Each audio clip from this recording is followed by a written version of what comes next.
ప్రస్తుత సమాజంలో ఉన్న సమస్యలు బట్టి వాక్యాన్ని ఎప్పుడు కూడా మనం చూడాలి. వాక్యాన్ని ఎప్పుడు కూడా మనం చూసే ఆ కోణం ఎప్పుడు లోకంలో ఉన్న విషయాలు బట్టి వాక్యంలో ఉన్న జ్ఞానాన్ని చాలా జాగ్రత్తగా ఆలోచిస్తే దేవుడు మనసు ఏంటో మనకి చాలా ప్రాముఖ్యంగా అర్థమవుతుంది. దేవుడు మాట్లాడుతూ ఆయన చాలా బాధపడుతూ ఒక మాట చెప్తాడు. అదేంటంటే, ఆయన బాధపడడానికి ప్రధానమైన కారణం కూడా ఆయన ఏం చెప్తాడనంటే, చూస్తూ ఉండగానే మనిషి తన జీవితాన్ని నాశనం చేసుకుంటూ అన్నీ తెలిసి కూడా వద్దన్న పనులే చేస్తా ఉంటే దేవుడు పైనుంచి చూస్తూ సర్వాన్ని ఎరిగిన దేవుడు మనుషులు ఎందుకు ఇలా పాడైపోతున్నారని బాధపడతాడట. అంటే తాగకూడదని తెలిసి తాగి, తిరగకూడదని తెలిసి తిరిగి, స్మోక్ చేయకూడదని తెలిసి చేసి, తల్లిదండ్రుల్ని సన్మానించాలని తెలిసి సన్మానించకుండా, దేవుడు ఏదైతే చెయ్యమన్నాడో, దేవుడు ఏదైతే ఆయన నియమించి ఒక మంచి పనులు చెప్పాడో దాన్ని చెయ్యకుండా దానికి వ్యతిరేకమైన పనులు చేస్తుంటే అది చూస్తూ అన్నీ తెలిసి కూడా ఎందుకు ఇంకా వీడు ఎలా జీవితం నాశనం చేసుకుంటాడని పలుమారు సార్లు దేవుడు తల కొట్టుకుంటూ మనుషులకి జ్ఞాపకం చేస్తా వచ్చాడు. అలాంటి ఒక సందర్భం నిర్గమాకాండము 2వ అధ్యాయము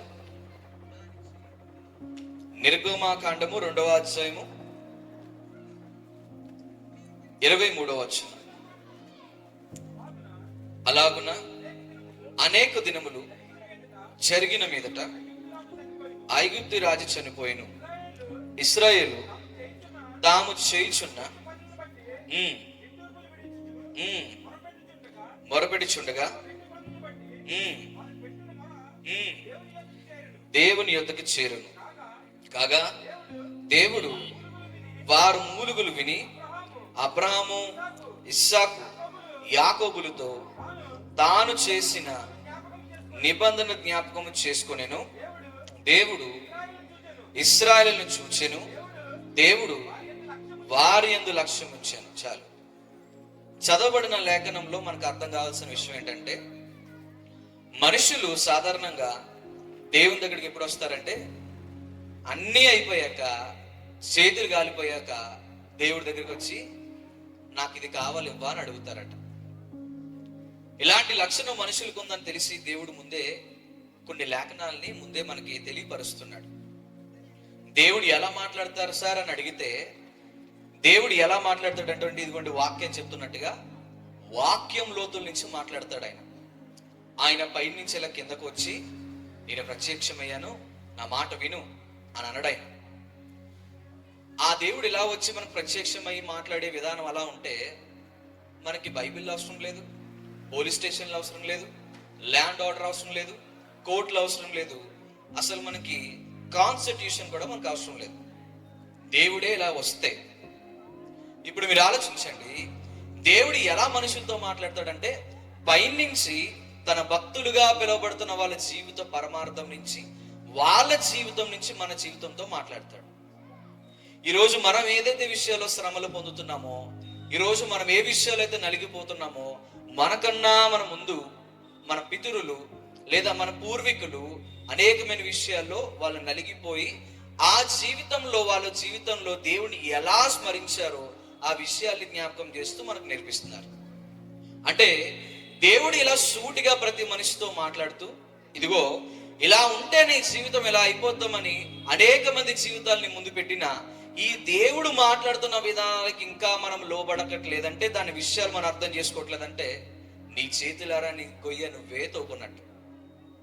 ఇంకా చెప్పాలంటే, అన్నీ అయిపోయాక చివరిగా సమాధి దగ్గరికి వెళ్ళే ముందు, ఆ టైంలో నీ చావు నీ కళ్ళ ముందు కనిపిస్తున్నప్పుడు, నా జీవితము నేనే చేతులారా నాశనం చేసుకున్నామని అనేక మందికి సాక్ష్యాలు ఇస్తాం మనం. ఇలాంటి బాధలు పడకూడదని దేవుడు తన ప్రవక్తలుగా పిలువబడుతున్న తన భక్తుల ద్వారా, దేవుడు ఎన్నుకున్న కొంతమంది వ్యక్తుల ద్వారా దేవుడు మాట్లాడుతూ మనిషి జీవితం ఇలా నాశనం అయిపోతుందని ముందే జ్ఞాపకం చేసి ఇలాంటి విషయాలు క్రోడీకరించారు. అంటే ఇప్పుడు మీరు ఆలోచించండి, దేవుడు మాట్లాడే ముందు మనుషులు దేవుడు వద్దన్న పనులన్నీ చేసి అప్పుడు శ్రమలు వచ్చినప్పుడు దేవుడి దగ్గరికి వచ్చి మాకు కావాల్సినవన్నీ ఇవ్వవా, మాకు ఆరోగ్యాన్ని ఇవ్వవా, మాకు కావాల్సినవన్నీ మా కాళ్ళ దగ్గర పెట్టవా అని దేవుడి దగ్గర అడుగుతారట. అలాంటి సందర్భంలోని ఈ ఇశ్రాయేల్ ప్రజలని ఒక గుంపు ఉంది. ఈ గుంపు ఏం చేశారనంటే, దేవుడు ముందే చెప్పాడు, తన పితరులుగా పిలువబడుతున్న వారందరితో ముందే చెప్పించాడు. ఆయన ఏ పితరులతో పిలువబడుతున్న వారందరితో చెప్పిస్తే ఆ పితరులు చెప్పిన మాటలు లేదంటే దేవుడు వాళ్ళతో నడిచిన విధానము ఎవరు గ్రహించలేదు. కానీ దేవుణ్ణి సరదాగా చూశారు. ఏముందిలే, వాళ్ళు బ్రతికినంత వరకు దేవుని కోసం బ్రతికారు, నేను ఎందుకు అలా బ్రతకాలి, నేను డిఫరెంట్ గా బ్రతకాలని కొత్త బతకడం మొదలు పెట్టారు. అంటే వాళ్ళు ఆల్కహాల్ తాగకుండా బతికితే వీళ్ళు ఆల్కహాల్ తాగడం మొదలు పెట్టారు. వాళ్ళు ఆల్కహాల్ తో పాటు డ్రగ్స్ తీసుకోకుండా ఉంటే వీళ్ళు డ్రగ్స్ తీసుకోవడం మొదలు పెట్టారు. వీళ్ళు వద్దన్న పనులు, ఇట్ మీన్ ఏదైతే శరీరాన్ని ఆత్మని నశింపజేస్తుందో, ఏ విషయాలైతే వాటికి మనల్ని బాధ పెడతాయో వాటి నుంచి దూరంగా ఉంటే వీళ్ళు మాత్రం మనం ఎందుకు అలా ఉండాలి, డిఫరెంట్ గా ఉండాలని డిఫరెంట్ గా ఉండడానికి ప్రయత్నించారు. డిఫరెంట్ ఏమైందంటే డిఫరెంట్ స్టార్ అయిపోయారు. మీరు చూస్తున్నారా, డిఫరెంట్ స్టార్ అని ఒకడు వస్తాడు, మెలుగులు స్టార్ అని ఇంకోటి వస్తాడు, చింపుడు చిచ్చి స్టార్ అని ఇంకోటి వస్తాడు. ఆయన ఒకడు వస్తూ ఉంటాడు కదండి, ముందు ఒక ఆవిడ డాన్స్ చేస్తుంటుంది, వెనకాల నుంచి పాట పాడతాడు, ఆయన మ్యూజిక్ కొడతా ఉంటాడు అనమాట. పిచ్చోళ్ళు అందరూ అలా పనులు చేస్తారు. అంటే ఇప్పుడు మీరు ఆలోచించండి, వాళ్ళు పవిత్రంగా జీవించినప్పుడు వీళ్ళు పవిత్రంగా జీవించలేనప్పుడు వీళ్ళ జీవితం నాశనం అయిపోతుంటే అప్పుడు అన్నారట, ప్రభువా ఒక్కసారి మమ్మల్ని చూడవా అని బతిమాలన్నట. అలా బతిమాలినప్పుడు దేవుడు ఒక వ్యక్తిని ఎన్నుకున్నాడు. ఆ వ్యక్తి పేరే మోషే. ఆ వ్యక్తిని ఎన్నుకుని ఆ కాలంలో ఆ వ్యక్తిని ప్రత్యేకపరిచి సుమారుగా 20 లక్షల జనాభాని నడిపించడానికి ఆ వ్యక్తిని ఎన్నుకుని అలా నడిపించమని తీసుకొస్తే ఆ వ్యక్తి మీద వద్దన్న పనులని మాట్లాడి వద్దన్న మాటలని అతను నెత్తి మీద వేసి దేవునికి వ్యతిరేకంగా మారుతూ ప్రతి ఒక్కరు కూడా వాళ్ళ జీవితాన్ని నాశనం చేసుకోవడానికి ఇష్టపడ్డారట. అంటే ఇప్పుడు ఆలోచించండి, సొలొమోను ముందే చెప్పాడు, సూర్యుడు కుందున్నది ఏది కూడా ఇప్పుడు నూతనంగా లేదు, సమస్తము జరిగిపోయిందే మళ్ళీ రిపీట్ అవుతుంది. అంటే ఆ కాలంలో ఇశ్రాయేల్ ప్రజలు ఏం చేస్తారు, ఈ కాలంలో ఇశ్రాయేల్ ప్రజలుగా పిలువబడుతున్న మనందరం కూడా అదే చేస్తాం. ఇప్పుడు మీరు ఆలోచించండి, ఇశ్రాయేల్ ప్రజలందరూ ఆ రోజు ఏం చేశారంటే వద్దన్నా సరే దేవుడు మాటను వినండ్రా, వినకపోతే మీ జీవితాలు నాశనం అయిపోతారని చెప్పినా సరే వినలేదు, జీవితాన్ని చివరికి నాశనం చేసుకుని మొరబెట్టారు. అలా మొరబెట్టినప్పుడు దేవుడు ఒక వ్యక్తిని ఎన్నుకుని, ఇదిగో నా ప్రజలందరూ నిన్ను పిలుస్తున్నారు, నన్ను పిలిచారు, నా దగ్గరికి వచ్చి అడిగారు కాబట్టి నిన్ను ఎన్నుకున్నానని చెప్పి దేవుడు పంపిస్తే ఆ వ్యక్తిని కూడా వీళ్ళు ఏం చేశారంటే వాళ్ళ స్వార్థము కోసం, వాళ్ళ ఇష్టాల కోసం, వాళ్ళ అవకాశాల కోసం, వాళ్ళ ఆనందాల కోసము ఆ వ్యక్తిని ఎన్నోసార్లు తిప్పికొట్టారండి. ఇప్పుడు మీరు ఆలోచించండి, ఒక వ్యక్తి మనల్ని తిట్టాడు అనుకోండి, ఆ వ్యక్తి తిట్టినందుకు సుమారుగా ఆ వ్యక్తితో మాట్లాడము, ఆ వ్యక్తితో మనం వినము, ఆ వ్యక్తి ఏం చేసినా మనం పట్టించుకోము. ఒక వ్యక్తి తిట్టే ఓకే, 20 లక్షల జనాభా మొత్తం తిడితే ఎలా ఉంటుందండి? ఈ మూలకి వెళ్ళినా వీళ్ళు తిడుతున్నారు, ఆ మూలకి వెళ్ళినా వాళ్ళు తిడతారు, ఇలా వెళ్ళినా వాళ్ళు తిడతారు, ఇలా వెనక్కి వెళ్ళినా తిడతారు, నుంచున్నా తిడుతున్నారు, కూర్చున్నా తిడుతున్నారు. ఎందుకు తిడుతున్నారు రా అని అంటే ఒక్క నిమిషం లేట్ అయిందనంట. దేనికి? భోజనానికి. పిల్లలు పాపం స్కూల్ నుంచి అప్పుడే వచ్చారు కదా, 12:30 అయిపోయింది, బెల్ల కొట్టిన వెంటనే ఇక్కడ ప్లేట్లో భోజనం లేదని పిల్లలు బాధపడుతున్నారట. ఆ టైంలో మాకెందుకు ఇలా చేసావు అని గుండెలు బాదుకుని, యాక్టింగ్ చూడండి, వాళ్ళు గుండెలు బాదుకుని దేవుణ్ణి వ్యతిరేకంగా చేశారు. ఈ మోసే చూస్తా చూస్తా చూస్తా ఏంటి ప్రభా నా జీవితం, నువ్వు నన్ను ఎన్నుకొని తీసుకొచ్చి నీ ప్రజలందరూ నడిపించమన్నావు, ఈ మూలకెళ్తే సనుగులు, ఆ మూలకెళ్తే సనుగులు, ఈ చివరికి వెళ్తే సనుగులు, ఎక్కడికి వెళ్ళినా వీళ్ళందరూ సనుక్కుంటూ నన్ను ఇంత బాధ పెడుతున్నారే, ఏంటి ప్రభా అని అన్నప్పుడు దేవుడికే అనిపించిందట, ఈ పనికి మాలి జనాంగాన్ని అంతా నాశనం చేసి పడేస్తే దరిద్రం వదిలిపోద్ది అనుకున్నాడట. అందుకే ఆయన రాస్తాడు చూడండి, నిర్గమకాండము 2వ అధ్యాయము, క్షమించండి, నిర్గమకాండము 32వ అధ్యాయము, నిర్గమకాండము 32వ అధ్యాయము 10వ వచనం. కావున నీవు ఊరకుండము, నా కోపము వారి మీదకి మండును, నేను వారిని కాల్చివేసి నిన్ను గొప్ప జనముగా చేసేదనని మోషేతో చెప్పగా, మోషే తన దేవుడైన యెహోవాను బ్రతిమాలుకుని, యెహోవా, నీవు మహాశక్తి వలన బాహుబలము వలన ఐగుప్తు దేశములో నుండి రప్పించిన నీ ప్రజల మీదకి నీ కోపం నుండి నెలా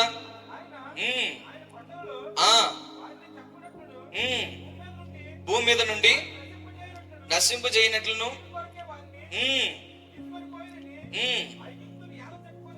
వలెను మీ కోపాగ్ని నుండి మల్లుకొని నీవు నీ ప్రజలకు ఈ కీడు చేయక దాని గురించి సంతాపపడం ఆగుదాం. ఇక్కడ చెప్పబడుతున్న విషయాల్లో దేవుడు సూటిగా మాట్లాడుతూ ప్రజలతో చెప్తున్నాడు. అంటే మోషే గారితో చెప్తున్నాడు, సాధారణమైన ఒక మనిషితో చెప్తున్నాడు. ఏమని చెప్తున్నాడంటే, మోషే, నిన్ను నేనే ఎన్నుకున్నాను. ఇంతమంది ప్రజలందరూ మొరపెట్టి వాళ్ళు నాశనం అయిపోతున్నారు, భరించలేని బాధలన్నీ మోస్తున్నారు. పోన్లే, వీళ్ళ బాధలు చూసి, వీళ్ళ కన్నీరులు చూసి, వీళ్ళని క్షమించి, వీళ్ళని ప్రేమించి ఏదో విధంగా వీళ్ళకి మంచి లైఫ్ ఇద్దామని నేను నిన్ను ఎన్నుకొని తీసుకొస్తే, నిన్ను ఎన్నుకున్న నన్నే వీళ్ళ గుండెల మీద తన్నుతుంటే ఇలాంటి ప్రజలు బ్రతకడం నాకు ఇష్టం లేదు మోషే, చంపేస్తాను అన్నాడట. ఆయన చంపేస్తున్నాను అన్నప్పుడు మోషే గారు అన్నారట, అయ్యా చంపేయడం ఏంటి ప్రభువా, చంపేయడం ఏంటి? నువ్వు ఈ ప్రజలందరినీ ఎన్నుకొని ఆ ఐగుప్తు దేశం నుంచి, పాపం అనే ఐగుప్తు దేశం నుంచి బయటకు లాగి ఈ ప్రజలందరినీ నడిపిస్తుంటే బహుశా నీ కోపం వంటి ఒకవేళ చంపేస్తే వీళ్ళు నాశనం అయిపోతారు. నాశనం అయిపోతే ఐగుప్తు నుంచి తీసుకొచ్చి ఈ ప్రజలందరినీ నాశనం చేశాడు ఈ దేవుడని ప్రతి ఒక్కరు కూడా చెప్పుకుంటారు. ప్రభా, అది మంచిది కాదు, నీకు మంచిది కాదు, అది కరెక్ట్ కాదు ప్రభు అని బ్రతిమాలాడట. బ్రతిమాలతో దేవుడితో అంటున్నాడట, ఇదిగో మోషే క్షమించండి, యెహోవా నీకు ఇదిగో నా చేతులెత్తి మొరపెడుతున్నాను, ఒక్కసారి నా మాట ఆలకించు, ఇశ్రాయేలు ప్రజలందరినీ వదిలే. వాళ్ళు అన్నది నిన్ను కాదు, నన్ను.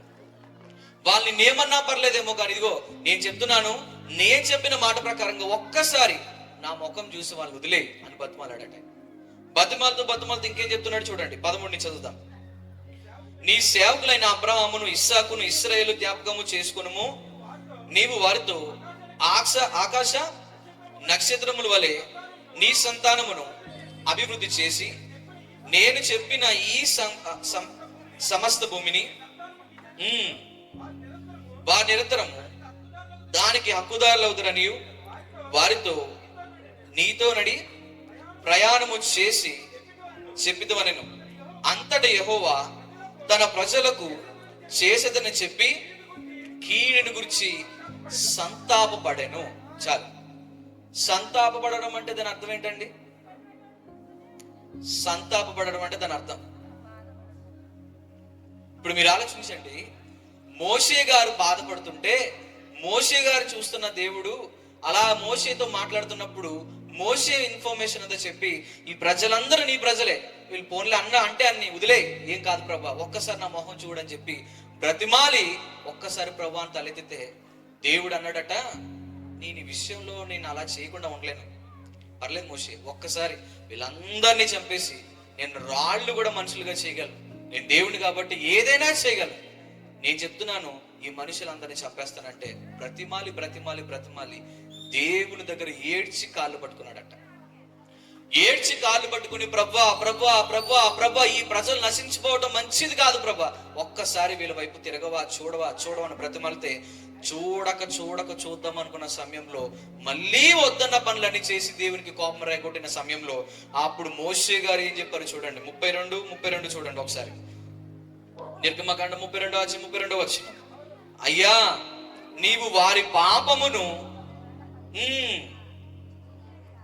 గట్టిగా చదివే వాళ్ళు, అయ్యో నీవు వారి పాపమును ఒకవేళ పరిహరించితివా, లేని ఎడల నీవు వ్రాసిన నీ గ్రంథంలో నా పేరు తుడిచి వెయ్యమని బ్రతిమాలుకో. నేను ఏమంటున్నాడంటండి, ఇంతమంది ప్రజలు నాశనం అయిపోతున్నారంటే ప్రభా వీళ్ళు నువ్వెన్నుకున్న ప్రజలు ప్రభా, వీళ్ళు నాశనం అయిపోవటం అంటే నాకు ఇష్టం లేదు, కావాలంటే ఈ ప్రజలందరి పక్షాన నా ప్రాణం పెడతాను, ఈ ప్రజలందరి కోసం నా ప్రాణం పెడతాను ప్రభా, ఒక్కసారి నా మాట విని ఇదిగోండి ప్రభా నేను చెప్తున్నాను కదా, నీ జీవ గ్రంథంలో నా పేరన్నా తుడిచి అన్నాడంట. జీవ గ్రంథంలో పేరు తుడిచి అన్న మాట అన్నాడంటే మీది మాటలా? ఇప్పుడు మీరు ఆలోచించండి, మీకు కాకుండా మీ పక్కన ఉంటే, ఇప్పుడు గవర్నమెంట్ వచ్చి మీకు ఇల్లు ఇస్తానని చెప్పి మీకు కాకుండా మీ పక్కన వాళ్ళకి ఇస్తే మీరు ఊరుకుంటారా?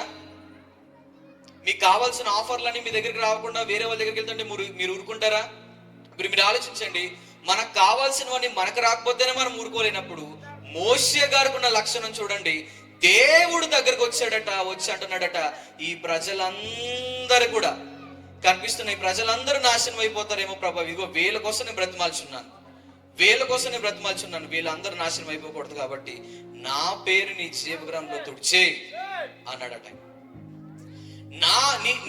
నువ్వు రాసిన ఏదైతే జీవగ్రంథం ఉందో ఆ గ్రంథము నుంచి నా పేరునే తుడిచే గాని ఈ ప్రజలు మాత్రం ఏం చేయకని బ్రతిమాలాడట. ఇప్పుడు మీరు ఆలోచించండి, లక్షణము ఎలాంటి లక్షణం అంటే, ఒక లీడర్కు ఉండే లక్షణం ఏంటో తెలుసా?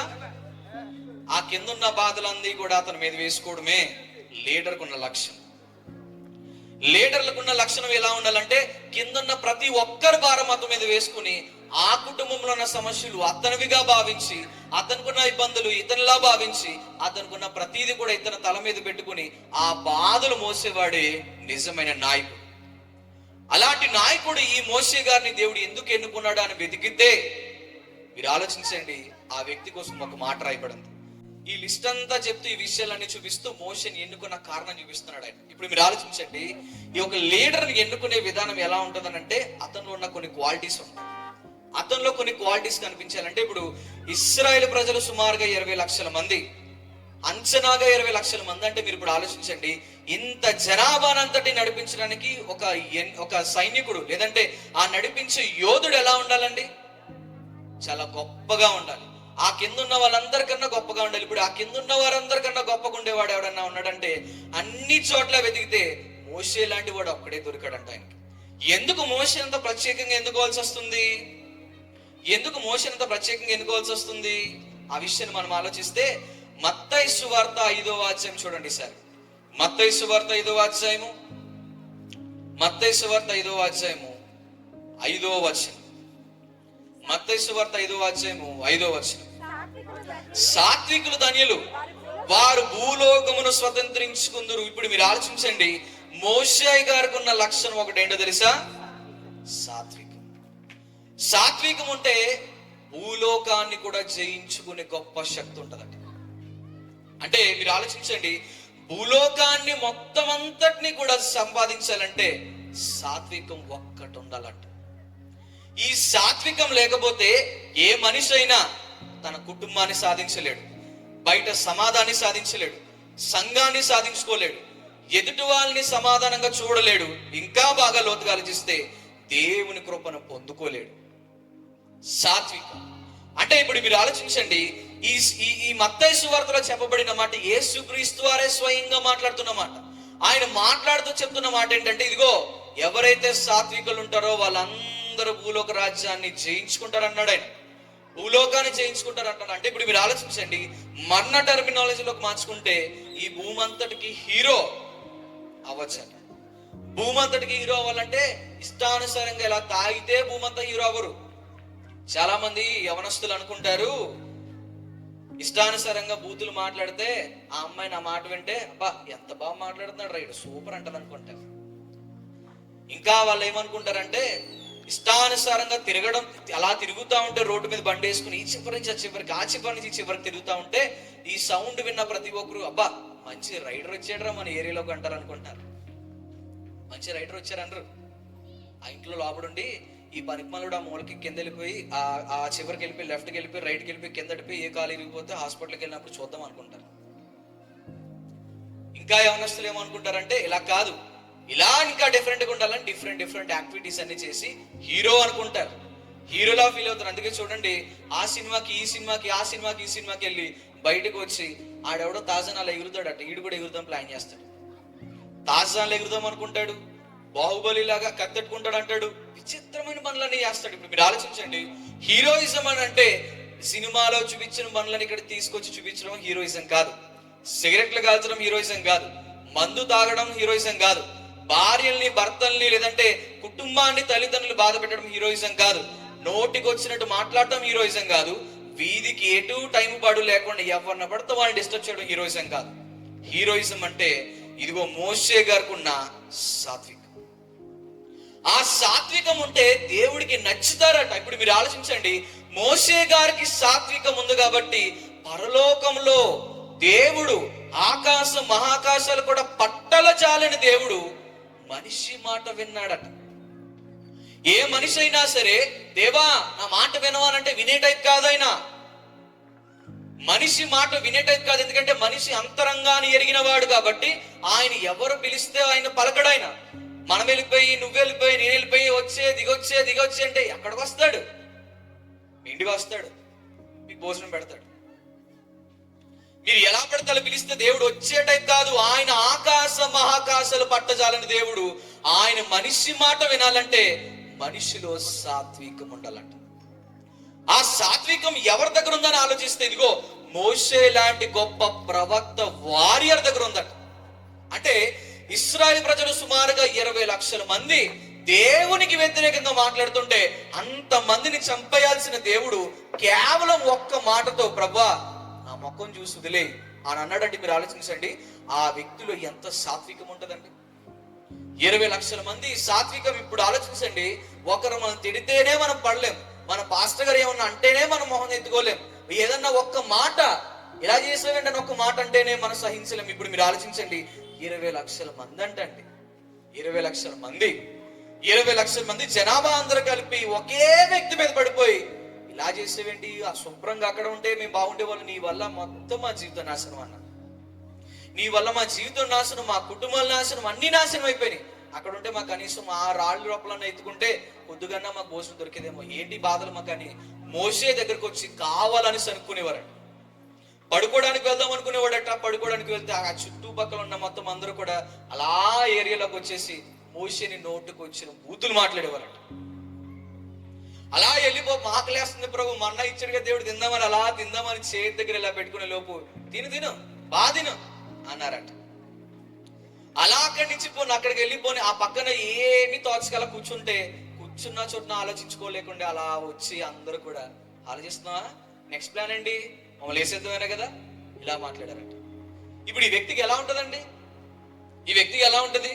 చూస్తూ ఉండగా ఇది ఎక్కడికో వాళ్ళరా, మిమ్మల్ని కాపాడడానికి తీసుకొచ్చి నేను మీకు మంచి జీవితాన్ని ఇద్దామని నన్ను దేవుడు పంపిస్తే ఆ దేవుడిని వద్దని, నన్ను వద్దని, ఆ దేవుడు చేసిన ఆ చిన్న పని, మీకు శ్రమ అంటే తెలియాలని, మీకు ఇబ్బంది ఏంటో తెలియాలని, దేవుడు కావాలని పరీక్షించడానికి ఒక్క నిమిషం తేడా పెడితే మీరు ఇంత వ్యతిరేకంగా మాట్లాడుతున్నారు.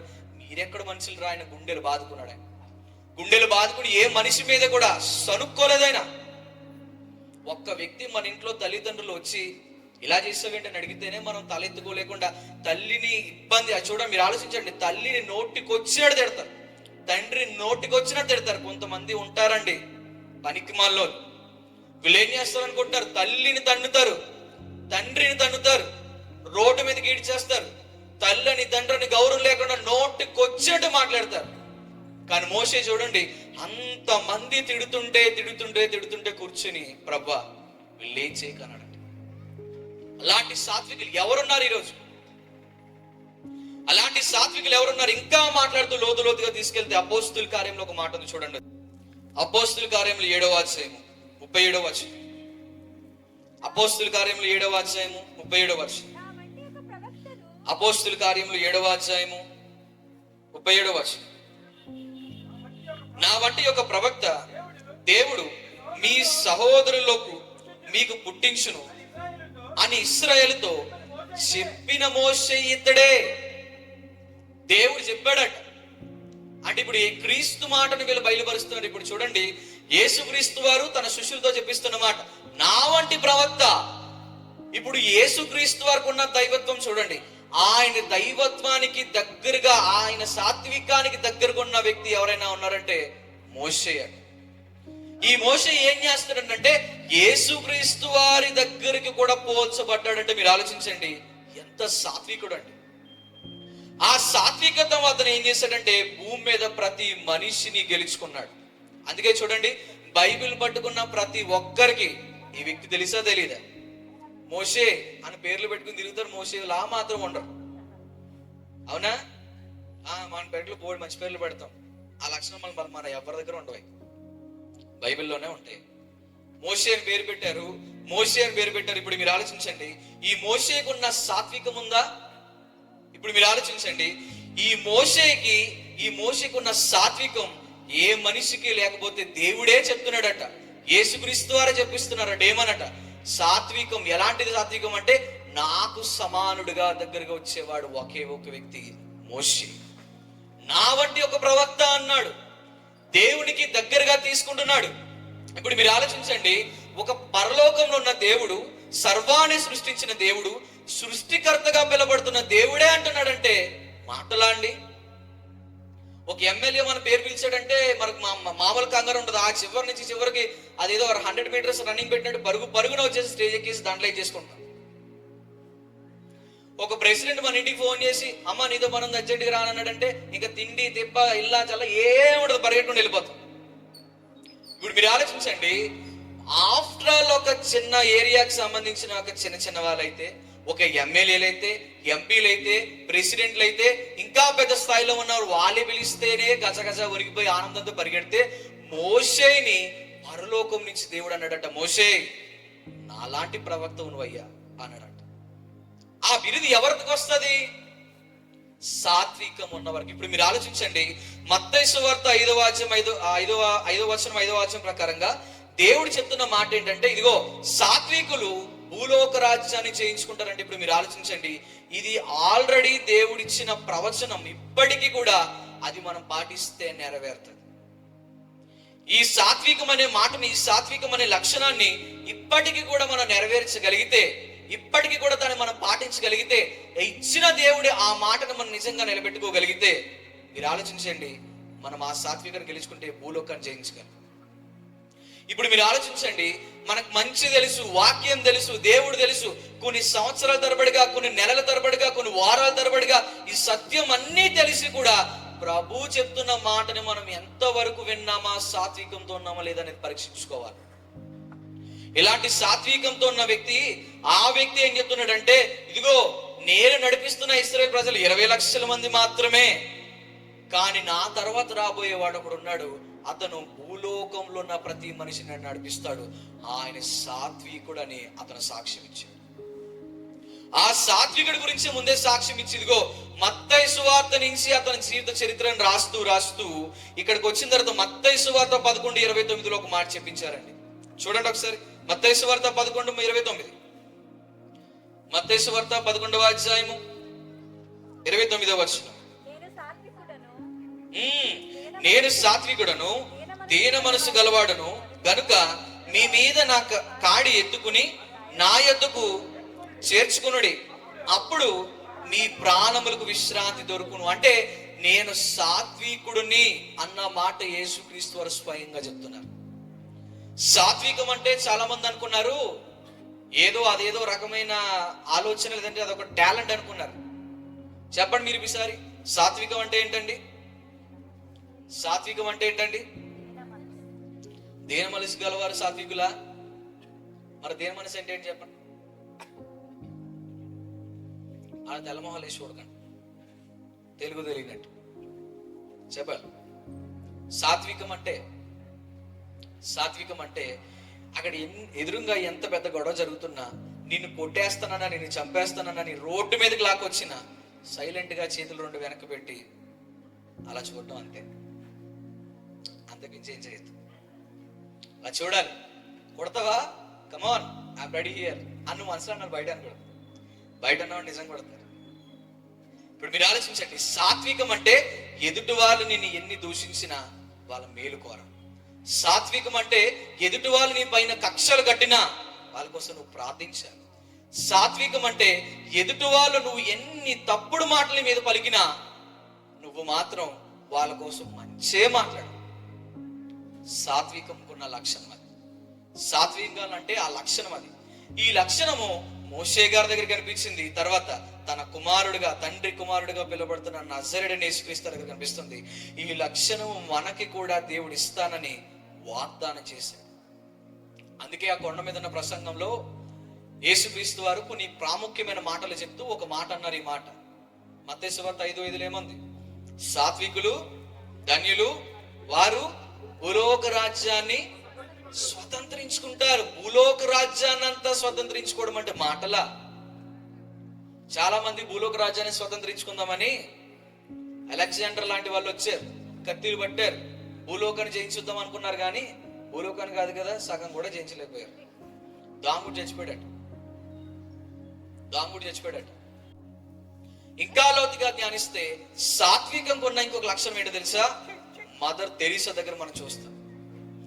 ఎంతమందికి మదర్ తెరీసా గారు తెలిసి చెప్పండి, మీ చేతులు చూపించండి. మదర్ తెరీసా గురించి ఒక ట్రూ ఇన్సిడెంట్ ఒకటి ఉంది. అదేంటంటే, మదర్ తెరీసా గారట ఆవిడున్న కోల్కత్తా ఆ ప్రాంతంలో ఆవిడ కొన్ని ఆర్ఫనైజెస్ క్రియేట్ చేసి కొన్ని డొనేషన్స్ కలెక్ట్ చేయడానికి వెళ్ళినప్పుడు అలా వస్తూ ఒక వ్యక్తి కనిపిస్తే ఆ వ్యక్తిని అన్నారట, అయ్యా మేము డొనేషన్స్ కలెక్ట్ చేయడానికి వచ్చాము, చాలా మంది పేదవాళ్ళు, అనారోగ్యంతో ఉన్నవారు, వాళ్ళ శరీరంలో సరైన అవగాహన, సరైన మెడికేషన్ లేనివారు, సరైన విధానం ఎవరికి లేనివారు చాలా మంది ఉన్నారు. వాళ్ళ కోసం మేము మా వంతు కూడా ప్రయత్నం చేస్తున్నాము, వాళ్ళకి ఏమైనా సహాయం చేయగలరా అని చేతులు చెప్తే ఆ వ్యక్తి అన్నాడట, సహాయం చేయాలా అని కింద నుంచి పైకి చూసి కాండ్రిచ్చు మూసాడట. ఇప్పుడు మీరు ఆలోచించండి, మీరు అలా వెళ్తుంటే కాండ్రిచ్చి ఇలా పక్కన మూసారంటే మీకు ఎలా ఉంటది? తర్వాత వాళ్ళ ఇంట్లో వాళ్ళు ఉంటారా? మీరుంటారా? ఇద్దరు రోడ్డు మీదే ఉంటారు, ఎవరు ఉండరు ఇంట్లో.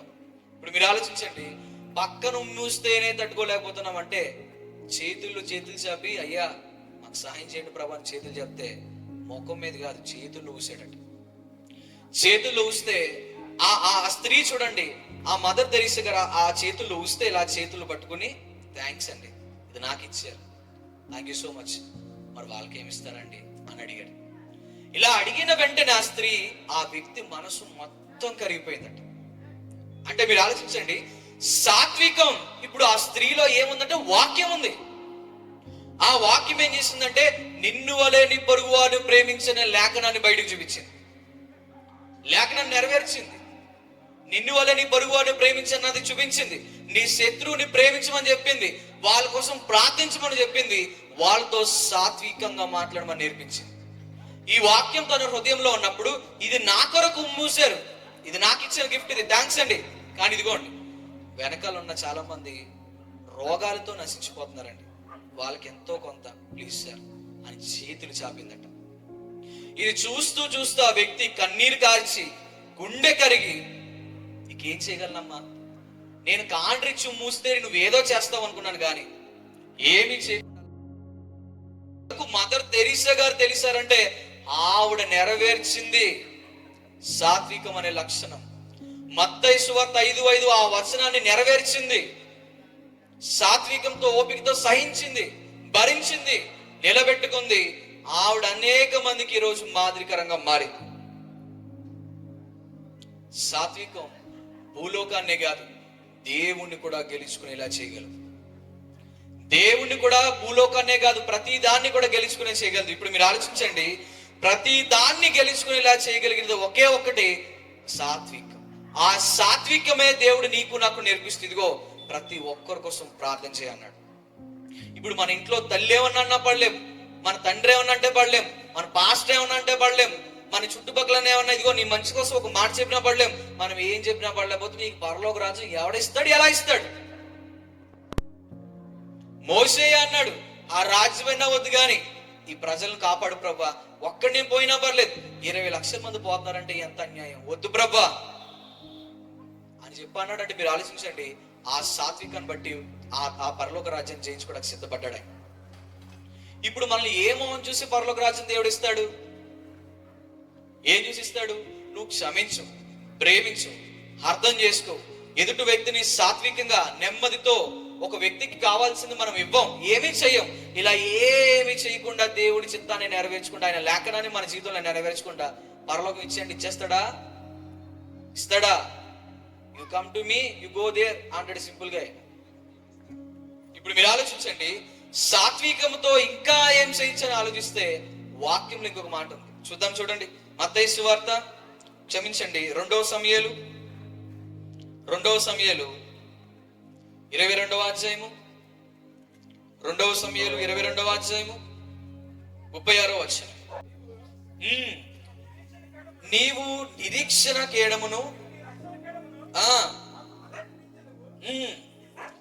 నీవు సాత్వికమును, నీ సాత్వికము నన్ను ఇప్పుడు మీరు ఆలోచించండి, లైఫ్ లో సక్సెస్ రావాలన్నా, ఒకటి జీవితం బాగుపడాలన్నా, ఒకడు అనేక మందికి దీవెనకరంగా మారాలన్నా, వాక్యము చెప్తున్నట్టుగా ఆ వ్యక్తులు ఏముండాలట? సాత్వికం ఉండాలి. నీ చదువులో నువ్వు మంచి స్కోర్ చేయాలన్నా సాత్వికం ఉండాలి. లైఫ్ లో మంచి జాబ్ తెచ్చుకోవాలన్నా సాత్వికం ఉండాలి. ఇల్లులు గెలాలన్నా సాత్వికం ఉండాలి. బయట సమాజానికి గెలాలన్నా సాత్వికం ఉండాలి. మనిషిని ప్రేమతో గెలవాలన్నా సాత్వికం ఉండాలి. మనుషులందరినీ తయారు చేసిన దేవుడిని గెలవాలన్నా చెప్పండి, సాత్వికం ఉండాలి. ఆ సాత్వికం ఉందా మన దగ్గర? ఈరోజు సాత్వికం ఉందా? ఈరోజు మన దగ్గర దేవుని కోసం నిరీక్షించే ఆలోచన మనకు ఉందా? ఒకరే రోజు ఆదివారం చర్చికే వెళ్తారు అని ఒక్క మాట అంటేనే మనం అసలు వినం. వెళ్తాంలే అది అని చెప్పేసి ఇష్టానుసారంగా మాట్లాడుతాం. ఎవరన్నా వచ్చి మన మీద చిన్న ఒక నెగిటివ్ వర్డ్ మాట్లాడితే మనం తట్టుకోలేం. ఎలా రివెంజ్ తీర్చుకోవాలని చూస్తాం. ఇది క్రైస్తవులకు తగవా? దేవుడు నమ్ముకుంటున్నా మనకి తగవా? మీరు ఇప్పుడు ఆలోచించండి, క్రైస్తవుడు క్రీస్తుని చూపించాల్సిన వాడు సాతాన్ని చూపిస్తే వాడు క్రైస్తవుడు ఎలా అవుతాడు? క్రీస్తేమో ఆయన లక్షణాలన్నీ కూడా మనకి ఇస్తూ ఆయన చెప్తున్నాడు, నన్ను ధరించుకోండి, మీరు నాలా బ్రతకండి, మీరు భూలోకాన్నే కాదు నా రాజ్యాన్ని కూడా జయించుకుంటారు అంటున్నాడు ఆయన. ఇప్పుడు ఆయన్ని జయించుకోవాలన్నా, ఆయన రాజ్యాన్ని జయించుకోవాలన్నా మనకు సాత్వికం ఉండాలి. ఈ సాత్వికం లేనిదే పరలోకం లేదు. ఈ సాత్వికం లేనిదే పరలోకం లేదంటే మనం మనుషులుగా యేసుక్రీస్తుని నమ్ముకున్నా నమ్ముకోపోయినా వ్యర్థమే. సాత్వికం లేకపోతే ఎన్ని చేసినా, ఎన్ని దేవుడి దగ్గరికి మొరపెట్టినా, ఎన్ని విధాలుగా దేవుడు మనం పూజించినా, ఎన్ని విధాలుగా మనం స్మరించినా సాత్వికం లేకపోతే వ్యర్థం. వీధికో గొడవ జరుగుతుంది. ఇక్కడ రోజుకి గంట అయిపోతే అక్కడ, ఇంకో గంట అయిపోతే అక్కడ, ఆ గంట అయిపోతే అక్కడ, అక్కడ అయిపోతే ఇక్కడ, ఇక్కడ అయిపోతే అక్కడ, ఈ మూల నుంచి ఆ చివరి వరకు మీరు వెతకండి, గంటకు గొడవ జరుగుతుందంటే సాత్వికం ఎవరి దగ్గర ఉందండి? ఈరోజు ఎలా ఉన్నారండి జనాలు? పిల్లల కోసం ఆలోచించే తల్లిదండ్రులు కూడా లేరు. వాడు ఏమైపోతున్నాడు? చిన్న వయసులో గాలి కుదిలేస్తున్నారు. ఇక్కడ తిరుగుతున్నాడు, అక్కడ తిరుగుతున్నాడు, ఆడెవడో గంజాయి కొడతాడు, ఆడ దగ్గరికి వెళ్తాడు. వాడు ఏం నేర్చుకుంటాడు? అదే నేర్చుకుంటాడు. అక్కడి నుంచి అక్కడికి వెళ్తాడు, స్మోకింగ్ చేస్తుంటాడు ఎవడో, వాడికి అది నేర్పిస్తాడు, అదే నేర్చుకుంటారు. అంటే చిన్న పిల్లల మనసులోకి ఏం వెళ్తుంది, ఏం చూసుకుంటున్నారంటే పేరెంట్స్ ఈ రోజుకి లెక్కలు లేవు. వాళ్ళు ఫోన్ ఒకటి ఇస్తున్నారు, వాళ్ళు మార్నింగ్ అలా ఫోన్ పడేస్తున్నారు. ఆ ఫోన్ లో వాళ్ళు ఏం చూస్తున్నారు? ఆ చూస్తున్నప్పుడు వాళ్ళకి ఏం అర్థం అవుతుంది? వాళ్ళ మెమొరీ ఏం వింటుంది, ఏం అర్థం చేసుకుంటుంది? వాళ్ళ మనసులో మనకి బయట పడలేని కొన్ని లక్షణాల లోపల ఏమవుతుంది? వాళ్ళ ఆలోచన విధానం ఎలా ఉంది? ఎంత క్రూరంగా మారిపోతుంది? ఏం పట్టించుకోరు. వాడు సైలెంట్ గా ఉండడానికి ఫోన్ మొహం మీద కొడతారు. వాడు ఆడుకోవడానికి వెళ్తానంటే ఆ మూలకి ఈ మూలకి పంపించి వదిలేస్తారు. ఎలా పడితే అలా చేస్తారు. ఇలా చేస్తే పిల్లలు మీ కళ్ళెదురుగానే ఎగిరి తన్నే రోజులు ఒకటి వస్తాయి. అప్పుడు మీరు ఆ పాస్టర్ గారి దగ్గరికి వెళ్ళినా, ఈ గుడికి వెళ్ళినా, వాళ్ళ దగ్గరికి వెళ్ళినా, వీళ్ళ దగ్గరికి వెళ్ళినా, తల బాదుకున్నా వాడు మారడు. వాక్యము నేర్పించాలి. అందుకే అంటున్నాడు ఆయన, సాత్వికం ఉన్నవాడు లైఫ్ ని సక్సెస్ లో కొడతాడు. లైఫ్ అంతా కూడా సక్సెస్ తో వెళ్తాడు. ఎలాంటి విషయమైనా, ఎలాంటివి వచ్చినా గానీ సాత్వికం ఉన్నవాడు భూలోక రాజ్యాన్ని జయిస్తాడు, ఆ పరలోక రాజ్యాన్ని జయిస్తాడు. ఆయన సాత్వికం ఉండాలి.